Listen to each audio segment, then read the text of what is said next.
The TLDR of this is if you didn't make it, if you don't own it, don't use it. But the other parts of this is for those of you that are trying to figure out how to navigate the world of all of the free online content sharing, giving credit, ownership, not getting all of the strikes, the things like that. This video is about how to navigate the world of the internet when it comes to content and using it and how not to use it and all the things. Let's dive into this. Hi, my name is Desiree and I'm here to keep social media and online marketing easy for you. Story time. I had a client that I had for a long time. We built his YouTube channel out for him. We did stuff. It was a great relationship. We parted ways amicably. We did the things. He reached out to me literally out of the blue and was like, hey, I got this email from this guy that was like, you need to give me $4,000 for the rights to use this image on this thumbnail that you guys made for me. And I was like, excuse me? They did what? That's not going to work for us. Okay. We don't do that. We don't play the social media blackmail game. No. But we had to dive into it. We had to fix this for him. So first and foremost, we had to get him a new thumbnail with like copyright free imagery, all of the things. But it was really like, how did this happen? How did this video, this thumbnail image, like cause all these things? After lots of poking, lots of research, and lots of it, we figured out what the problem was. I'm not going to talk about it because it's personal for our client and stuff. But ultimately, it was this idea that like it was a free image, and then it stopped being a free image. And we were shooketh to our core at the old agency situation, because it was like, how can you just like take something down and not let people use it and then try and charge them for it? And I have a lot of feelings about this. Like, honestly, for me, I would be really mad if someone was using my content in a way for them to make money, for sure. But if the person had acquired it from a free place in the first place, that's where the of it comes into place. Like, that's why those royalty, stock-free library stuff are supposed to be so invaluable for us as an agency and as a businesses. My hair is crazy. Invaluable for businesses and all of that as a whole, because we can't make everything all the time. We don't always have the right way to make a visual happen, we don't have the lighting, the equipment, all of the things. But really, you really need to make sure that you are honing in and making and owning as much of your own content as humanly possible. Like, that's just where it comes from.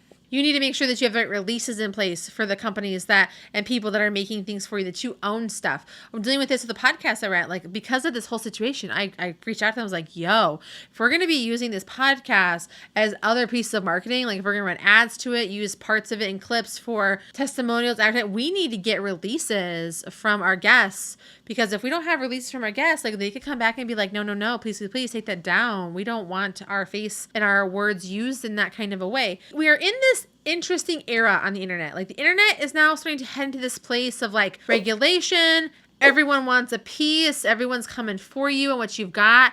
And I feel like the best place for us to go as content creators on the internet is to just straight up make it ourselves. Like, if we don't own it, we don't use it. And if we don't make it, we don't use it, because it's getting salted. I have tons of people that I have talked to in my space that are like, yeah, I had to take all this down because this reasons. I had to, like, this creator that did this thing. We had this license that didn't work out. All this stuff that shouldn't be happening. As businesses, we need to protect ourselves. So how can you protect yourself? How can you make sure that what you're doing, what you're making, what you're creating isn't going to get you in trouble with copyrights or ownership, that you can just like smooth sail through all of your stuff? And this is where you need to make your own content. So making your own content looks like this. It's literally looks like this.